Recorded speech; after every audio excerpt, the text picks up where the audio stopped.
Welcome back, ladies and gentlemen. I have recently received a request to break down the Canadian government system. So we're just going to go through this just so Americans kind of understand what Canada is and what we have to go through and things like that, because it's very very different than the U.S. system.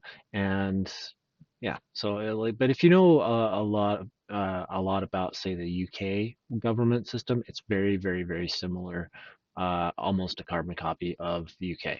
There are minor differences, but it's pretty much the same kind of thing. But we're going to go over it anyway. So, Canada is what is called a constitutional monarchy with a parliamentary democracy, which is uh, similar. What's very different than the U.S., which is a presidential republic. So the head of state is technically the king, so King Charles III, which is represented in Canada by a guy called or person called the Governor General. Okay, the Governor General is the figurative proxy for King Charles in Canada. Okay, he cuts ribbons, he signs bills, but it's a largely ceremonial role. He doesn't really have a big say, or it doesn't really do a lot in Canada. Okay, so that's that. The Canadian system is based on what's called the British Westminster model. So it's got a parliament at the center, which is split into two bodies: uh, the Commons and the Senate. The House of Commons is the largest of the two bodies with 338 members, which are called members of Parliament.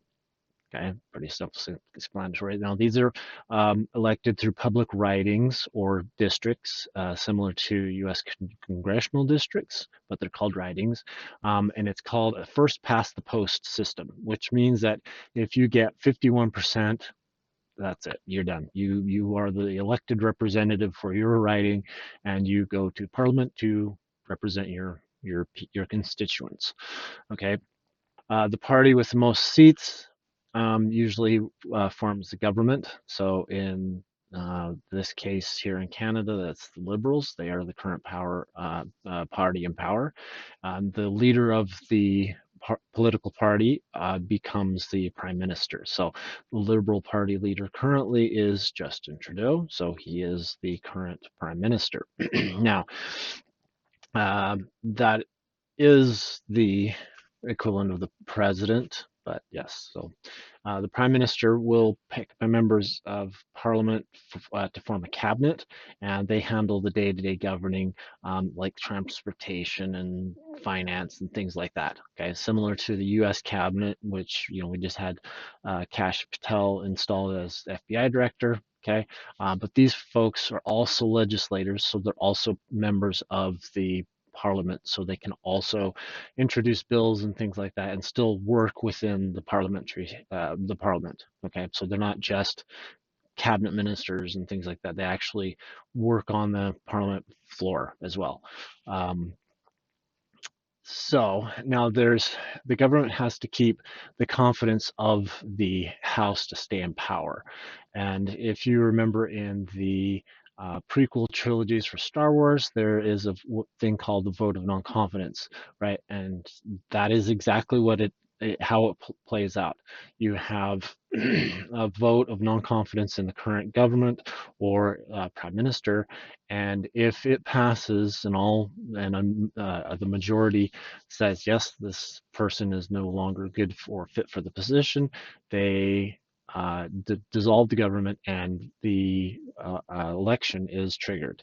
Okay, now there's not necess- it's not necessary to have an election every 4 years, but they do generally try to keep a 4-year cadence to the elections. Our elections are supposed to be triggered here in October of this year, but there's loopholes and other things and rumors that the Liberals will postpone it to sometime next year.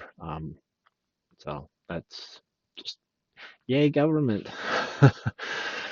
um, so if so, technically, an election can happen anytime, right? So if the prime minister is wildly unpopular, even a year into his stint as prime minister, and he is uh, he fails a vote of non-confidence, election can be triggered at any time. Okay, so it's not like the U.S. system where there's special circumstances that there's special you just can't force somebody out unless they're impeached or whatever. It's not like that here in Canada. If you want somebody out of power, just get together a coalition, a bunch of cronies, vote in on confidence, and the prime minister, he's out. Okay. um, so, yeah. So every 4 years, we do have elections. So, but like I said, there's loopholes and things like that. So the Senate is 105 members. They're appointed uh, by the prime minister. They serve until they can serve for as long as they want, usually until they're until 75. So it's kind of a semi-permanent position. Um, and they review and tweak legislation, but generally they almost never block stuff from the House of Commons because it works similar to it does in the U.S., where you have the uh, uh, House pass a bill and then the Senate will ratify it and then it goes to the president to sign it. Works a similar way. So the Commons will uh, House of Commons will pass the bill and then they will pass it on to the Senate, and they might tweak some language and modify things, but generally they just rubber stamp and send it on its way. So yeah. Canada is similar to the US in it's a federation. There are 10 provinces and 3 territories. Each have their own legislators and their premiers, which are governors, and they handle things from healthcare to infrastructure, health, education, and the federal government handles things like trade and defense, just like U.S. Okay, territories are more like DC or Puerto Rico, and just they're just similar, but they just don't have quite the same infrastructure of government as say a regular province does.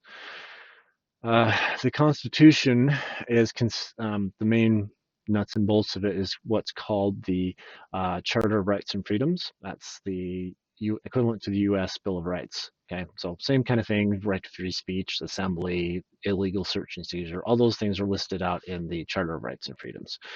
Um, One key difference from Canada to the U.S. is Canada doesn't have the same rigid separation between legislative, executive, and judicial side of things. There's not a lot of separation between the various branches of government. The prime minister and the cabinet are part of the parliament, so uh, they're blending part of the legislative and the executive. There's unfortunately no equivalent checks and balances as the U.S. has. So yeah. So if the prime minister has a majority government and he can just steamroll his way through his agenda with little to no opposition. Sure, there's opposition, like the official opposition will raise objections and stuff, but if they don't have uh, majority, they can't do anything, right? There's no real way, because if you have 105 seat majority and whatever, then you can't stop it.